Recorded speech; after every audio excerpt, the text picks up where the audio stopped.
परमात्मा प्राप्ति संस्कार अनुसार हमारा कहीं भी जन्म हो जा, मानव शरीर हो, संत पूरा हो, श्रद्धा शेष की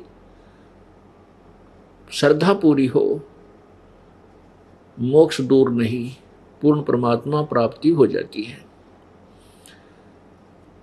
जैसा कि अभी आपको परमात्मा ने बताया, राम रटत दारिद्र भलो।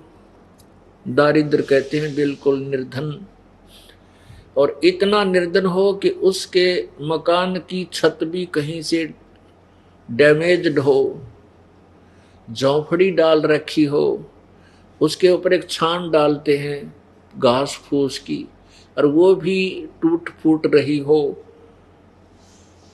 इतना निर्धन हो कि उसको भी संवारने का उसके पास कोई धन ना हो, लेकिन वो सच्चा नाम पूर्ण संत से जाप कर रहा हो।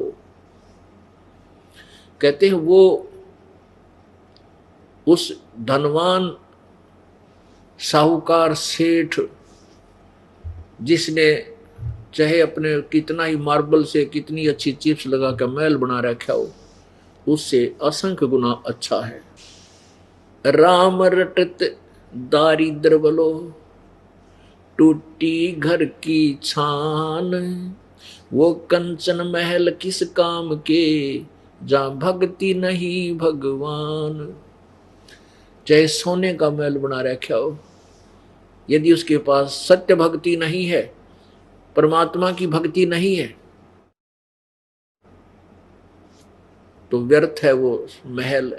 और उस सोने के महल वाले से, यानी स्वर्ण से जो जिसने गोल्डन टेम्पल बना रखा हो, गोल्डन पैलेस बना रखा हो, उससे वो टूटी छान वाला भक्त जो सत्य भक्ति कर रहा है, वो बहुत उत्तम है। परमात्मा आगे बताते हैं, राम रटत कोड़ी भलो।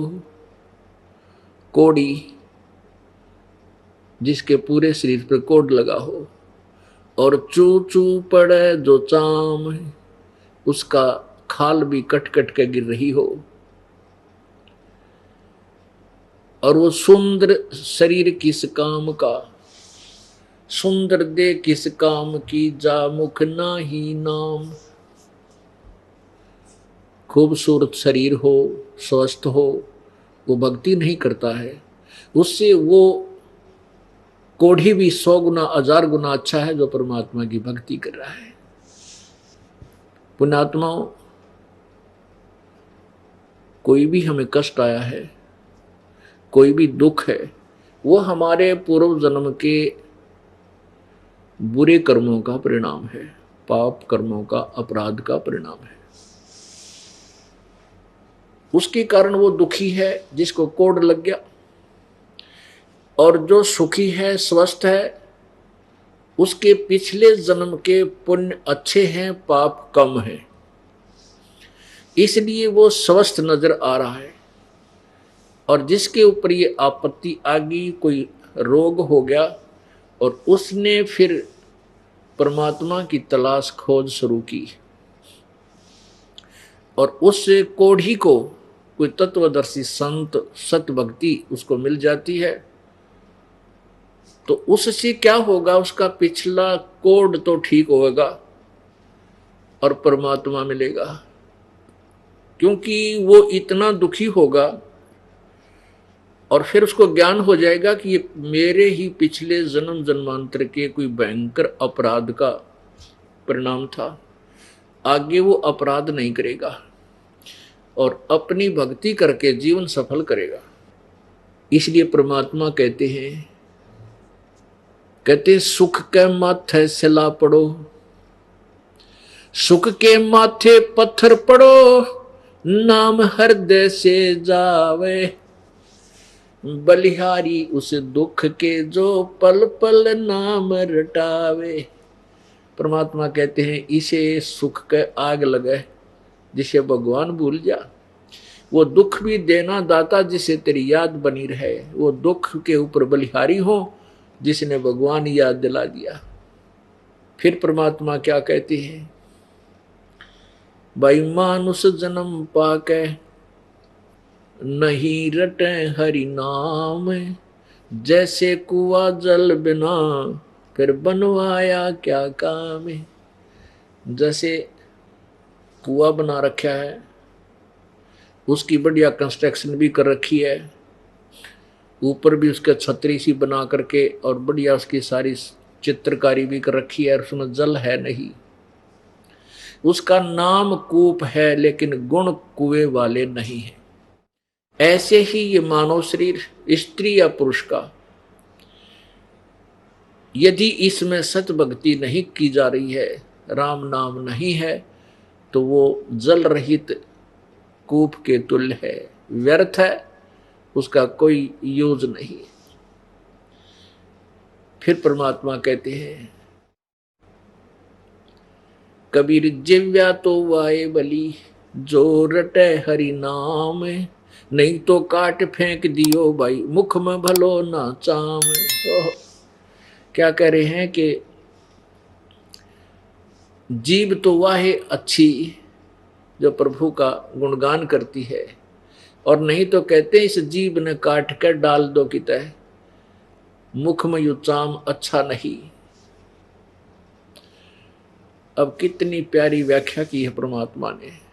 क्या कहते हैं कि इतः पराई आत्मा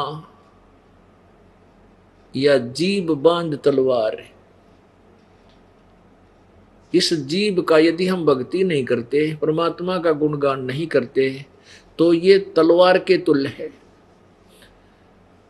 जिससे हम किसी की आत्मा को जख्मी कर देते हैं।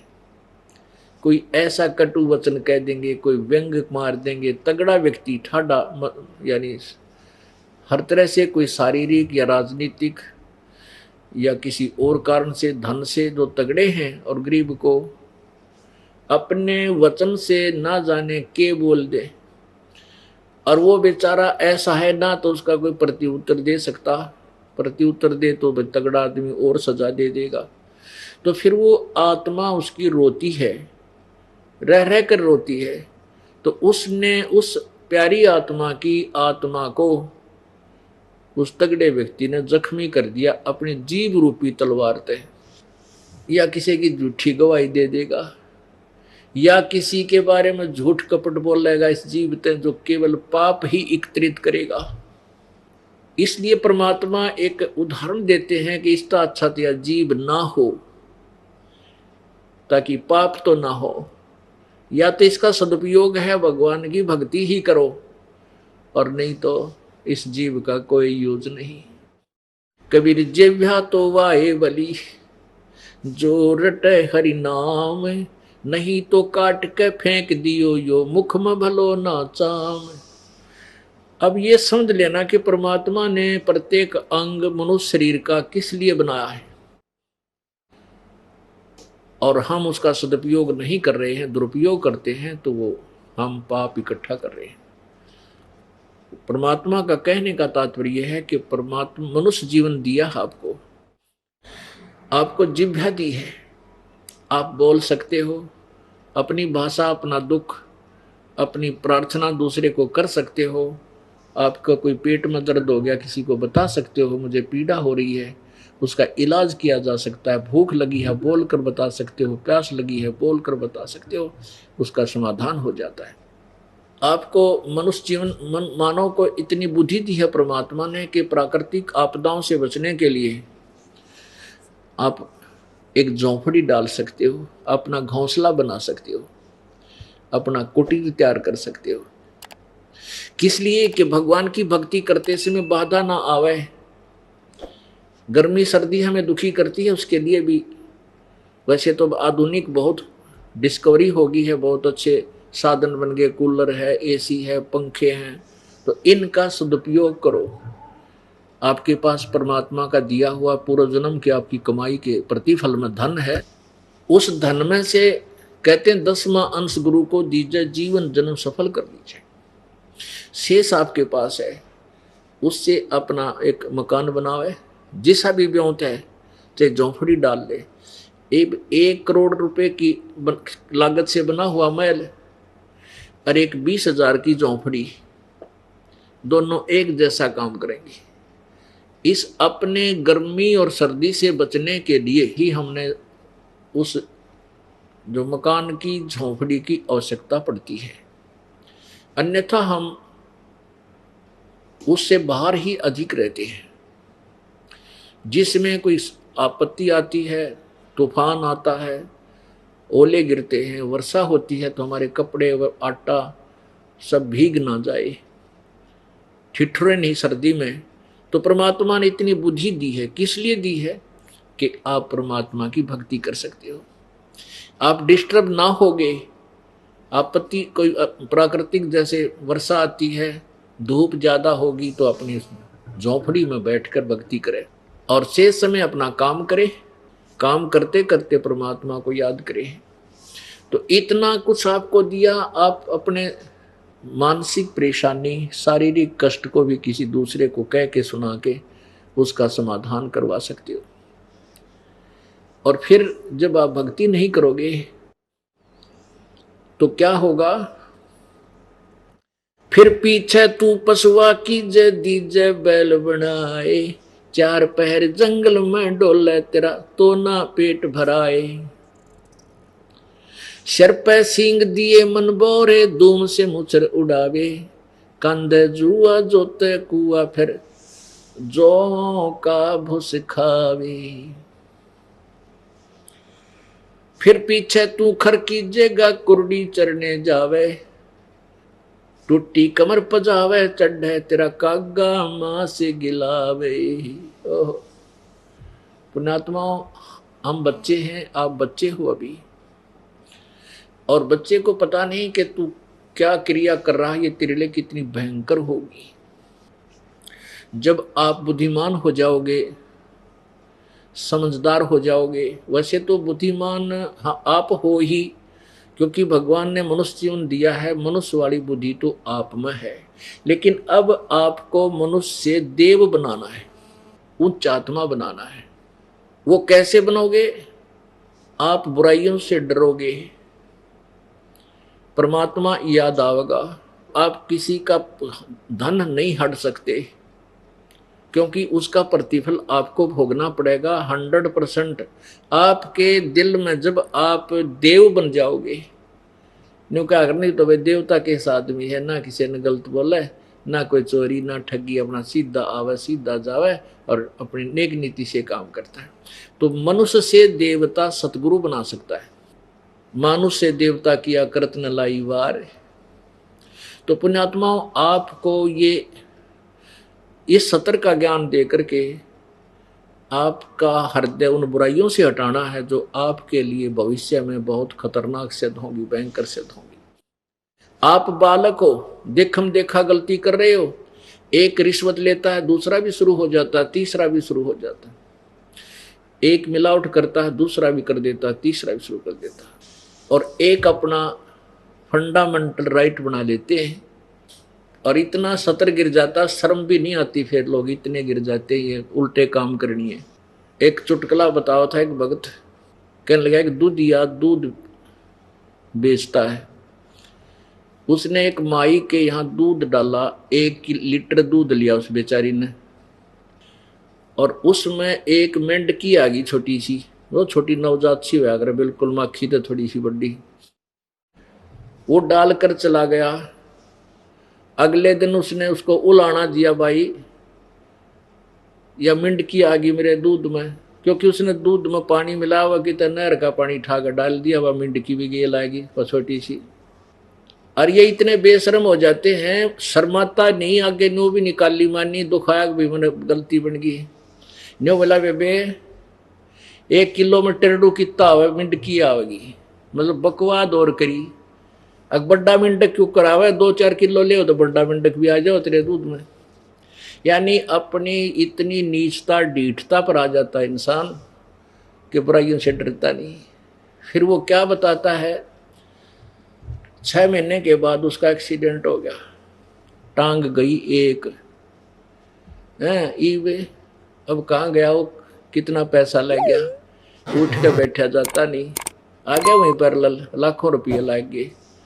पुण्यात्माओं, परमात्मा का जो बैलेंस है, तराजू है, एररलेस है, उसमें उसके पास एक जरा सा भी आगे नहीं बढ़ सकते, वहीं से काट देगा और वहीं रखेगा जितना तेरा सतर पूर्व जन्म का है। तो हमने फिर ये डर लगने लगेगा कि ये जुल्म जो हम कर रहे हैं इसका भोग भोगना होगा। अब यहां आते हैं, एक परिवार के 3-3 सदस्य है, होए किसी का तो कैंसर हो रही है, कोई बंगा मुंह हो रहा है, किसी चलना नहीं जानता, नहीं कि इसको पीलिया हो गया, डबल पीलिया हो गया, काला पीलिया हो गया। ये क्यों हो गए? ये खोटे कर्म कर रखे युगों युगों के। और फिर जहां हम भक्ति करने के लिए गए उन संतों के पास, वो नाम नहीं जिससे पाप कटे, दूने दूने पापी बना दिए उन्होंने। तो इस प्रकार अब वो ठीक होंगे यहां पर आकर के, अब ठीक होंगे तो उनको बताया जाएगा कि ये पाप तूने किसी जन्म में किया था जो तुझे आज भोगना पड़ रहा है, कितना भयंकर है उसके लिए। आंसू नहीं सूख रहे पूरे परिवार के। तो फिर वो जिंदगी में किसी का पाप नहीं कर सकता, बुराई नहीं कर सकता। उसको तुरंत याद है कि वो फिर कैर टूट जाएगा, इतना डर के चलेगा। इससे फिर वो मनुष्य से देवता बन जाएगा। तो ये जो ज्ञान आपको दिया जा रहा है ये 100% सत्य है। लेकिन आप बालक हो, अबोध थे, ज्ञान ये मिला नहीं। हमारे समाज में बस माया जोड़न की ही एक पट्टी पढ़ाई जाती है, ये इंजेक्शन लाए जाते हैं, चाहे रिश्तेदारी में जाले, चाहे घर वाले या कोई मित्र प्यारे। इन्हों कहेंगे छोरा के काम करे, वो कहेगा नौकरी लगा हुआ है, अच्छा ऊपरली कमाई कितनी करता है पता, ऊपरली पहले बुझ तनखा पाछे। तो हमने सिर्फ इतनी रट ला रखी है। फिर नो वो उसके लड़के ने ना 2 कोठी बना दी, ईब नौकरी लग गया था, भाई कसूती कमाई कर रहा हो। तो हम जो सुनेगा बच्चा घर का सदस्य उसका भी इंजेक्शन लग गया, वो भी नहीं सोचा कि कमाई करूंगा और 2 कोठी बनाऊंगा, भाई हुकंड करूंगा, फिर चाहे कितने पाप करे। तो इस तरह ये समाज बिगड़ गया अपना। इस समाज को भी सेट करना, हमने रीसेट करना। इस तत्व ज्ञान से आप इतने योग्य हो जाओगे, समझने लग जाओगे, परमात्मा के विधान से परिचित हो जाओगे, आप गलती नहीं कर सकते। तो पुण्यात्माओं, इसलिए आपको याद दिलाया जाता है, जिव्या तो वाए बली जो रटे हरि नाम, नहीं तो काट फेंक दियो ये मुख में भलो ना चाम। भक्ति ना करने से फिर क्या होगा? फिर पीछे तू पशुआ की जय दीजे बैल बनाए, 4 पहर जंगल में डोले तेरा तो ना पेट भरे। अब मनुष्य जीवन में हमें सुबह उठते ही सैर सपट्टा करके आओगे, आते ही चाय दूध जो भी आपने नाश्ता करना है तैयार मिलेगी, उसको खा के फिर अपना दोपहर का आहार आपको तैयार मिलेगा, फिर शाम का आहार आपको तैयार मिलेगा। बीच में कहीं आप गए हो अपने कार्यवश, आप कहीं रास्ते में जा रहे हो या काम किसी ड्यूटी पे, नौकरी पे या अपना कोई मजदूरी पे, दुकान पे, इच्छा हुई जल पी लिया, इच्छा हुई चाय बनवा ली, गेल समोसे खाए और कितने लाडू बर्फी का भी सूत बैठ गया, वो भी हम खा सकते हैं। कहने का भाव ये है कि हम अब अपनी जुबान से बोलकर सब वस्तु डिमांड कर सकते हैं, और अपना पेट में दर्द है, सिर में दर्द है, कोई भी रोग है या कोई मानसिक परेशानी है, हम किसी को कह के अपनी दूर कर सकते हैं।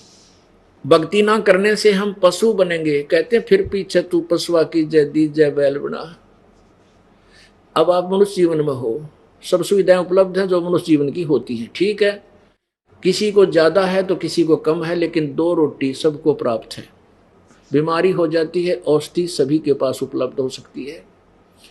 कहने का भाव यह है कि हम अब ये सोचते भी कोई ना कोई न्यू कहना भक्ति ना करेगा तो गधा बनेगा, तन्यो कहे इसी बात क्या करें, तन्यो क्यों कर कह दिया गधा बनूंगा, लड़न में तैयार हो जाए, बल्कि बिना ज्ञान का आदमी।